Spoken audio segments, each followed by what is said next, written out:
빌립보서 4장 말씀을 보게 되었습니다. 빌립보서 마지막 장이 됩니다. 오늘 이 빌립보서 4장 말씀을 통하여서 최종적으로 그리스도인들의 삶이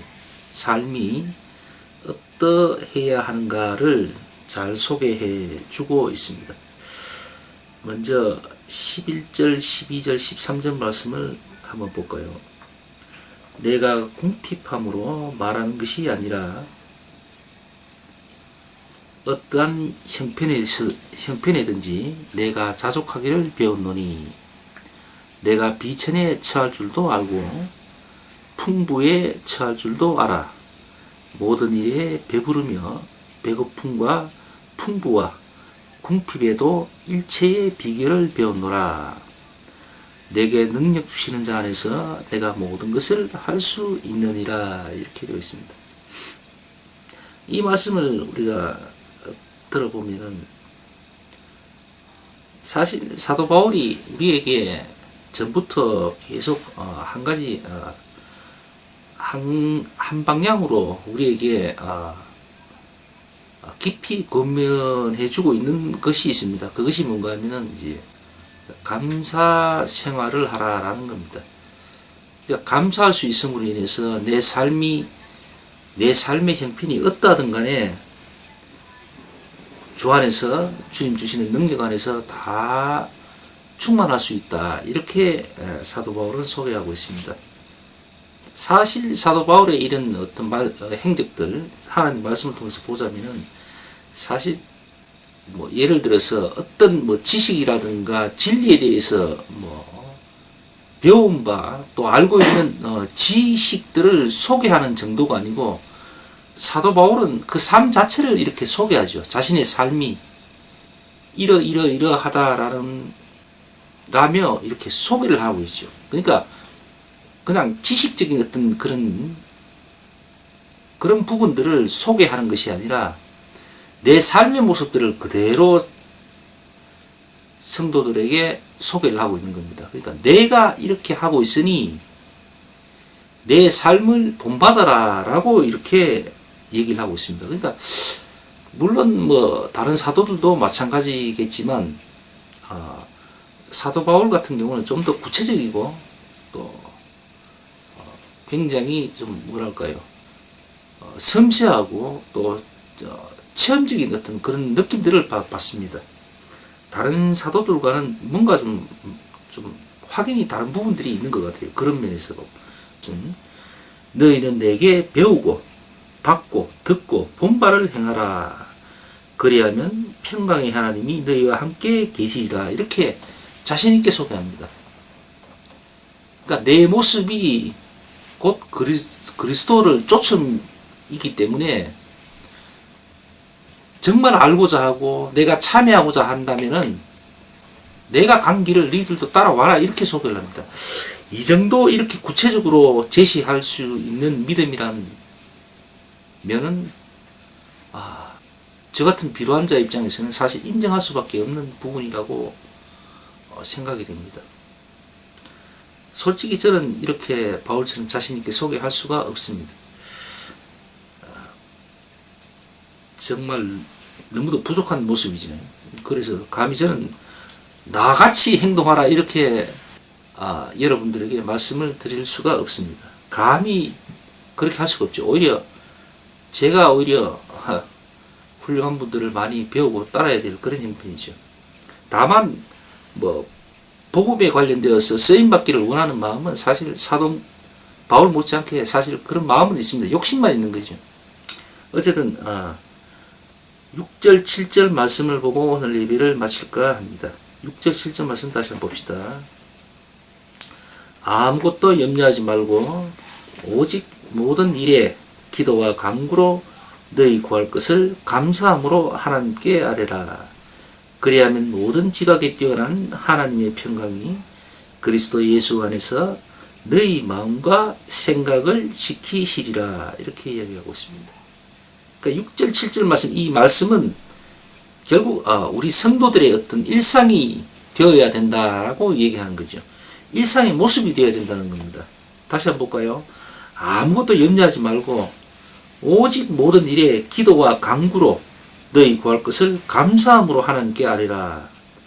그래야면 어떻게 된다고 합니까? 모든 지각에 뛰어난 하나님의 평강이 그리스도 예수 안에서 너희 마음과 생각을 지키시리라 라고 소개를 하고 있습니다. 그러니까 내가 평소에 늘 무시로 기도하고 또 시간을 정해서 기도하고 기도 생활을 이렇게 하면서 또 모든 내 주어진 여건과 환경 모든 것들에 대하여서 감사함으로 하나님께 그렇게 기도할 때에 하나님께서 우리에게 보내주신 성령을 통해서 우리에게 깊은 마음의 평강과 믿음을 지키게 인도해 주실 것이라 라고 사도 바울은 얘기를 합니다. 그러니까 자신이 그러하다는 겁니다. 사도 바울은 어떻습니까? 형편이. 지금 이 사도 바울의 형편은 감옥에도 갇혀 있고 또 굉장히 고통 중에 있는 그런 상황이에요. 그럼에도 불구하고 하나님께서 성령을 통해서 자신에게 그렇게 준다라고 이제 자신께 이야기하고 있습니다. 그러니 내게 주시는 그 하나님이 너희들에게도 당연히 주실 것이라 라고 소개를 하는 겁니다. 요즘 워낙 경기가 안 좋고 다들 형편이 어려운 분들이 많을 거예요. 저 역시도 지금 깊은 어떤 위기감에 쌓여 있는 부분이 있는데, 어쨌든 내가 아무리 힘들고 어렵더라도 지금 사도 바울 같은 그런 입장은 아니잖아요. 그죠? 우리 예수님이 십자가에 달렸을 때 모습, 그런 모습은 아니거든요. 그런데도 나는 이런저런 생각을 하면서 깊이 두려움에 놓여 있습니다. 그런데 오늘 이 말씀을 통해서 다시 한번 생각해 보기는, 내가 세상으로 치우침으로 인해서, 그러니까 기본적인 내 어떤 믿음의 습관들 이런 것들이 흐트러져 버리니까 세상 속에 빠져가다 보니까 마음의 두려움, 근심, 걱정, 염려들이 꽉 마음에 차는 거죠. 그러다 보니까 오늘 사도 바울이 소개하듯이 무시로 기도하고 정시로 시간을 정해서 기도하면서 하나님께 감사해야 되는 이 믿음의 어떤 방향들이 흐트러져 버리는 거죠. 내 믿음의 심지가 녹아 없어진 듯 해버린 거죠. 그러다 보니까 제 마음에 하나님에 대한 어떤 감동이라든가 믿음에 대한 어떤 신뢰들 이런 것들이 다 막 없어진 듯 하고, 그래서 굉장히 하루하루가 힘들었죠, 사실은. 근데 오늘 말씀을 보니까 내가 뭔가를 잘못 생각하고 내가 착각 속에 지금 나도 모르게 빠져버렸구나 라고 생각을 하게 된 겁니다. 내가 좀 살아보겠다고 세상 사람들이 살아가는 그런 모습들을 내가 하게 된 거예요. 그러다 보니까 내 믿음의 어떤 방향이라든가 삶의 어떤 모습들이, 과거의 그 믿음의 모습들이 사라져 버린 겁니다. 저도 모르게.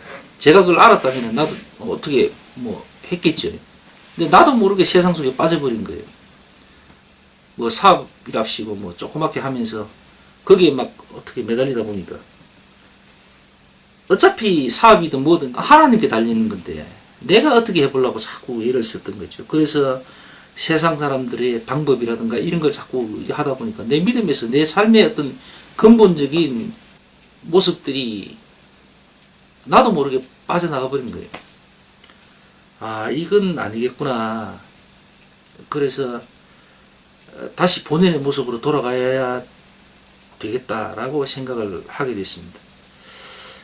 내가 앞으로 어떤 일이 제 삶에 주어지고 또 제 일터라든가 우리 가정의 일들이 어떻게 생길지는 사실 모르겠습니다. 그러나 오늘 사도 바울처럼 말이죠, 정말 어려움에 처해 있잖아요. 현실적으로 그런 어려움에 처해 있으면서도 성도들을 향하여서 감사의 기도를 드리고 하나님께 내 삶의 모든 부분들을 내어놓고 감사를 하면서 믿음을 잃지 않고 이렇게 믿음의 습관들을 계속해서 지켜나간다는 것, 대단히 중요하죠. 사도 바울의 지금 간증들 속에 두려움이라든가 염려와 걱정, 근심 그런 것들이 보이지 않잖아요. 근데 저는 사도 바울같이 그렇게 어려운 형편이 아닌데도 그만큼의 어떤 황당한 상황에 몰려 있지 않으면서도 미리서 벌써 이렇게 염려하면서 걱정하면서 시리에 빠져가고 있는 내 모습을 또 보니까 역시 사도 바울의 그 믿음의 행보는 참 대단하다 싶은 정도로 인정할 수밖에 없는 것 같습니다. 내가 걱정하고 내가 염려한다 해서 되는 것이 아니잖아요. 그죠? 우리 삶이란 그 자체가 우리 뜻대로 되는 게 아니거든요. 이런 것들을 우리가 믿는 사람이라 하면서 놓치고 살아가는 그런 경우가 참 많은 것 같습니다.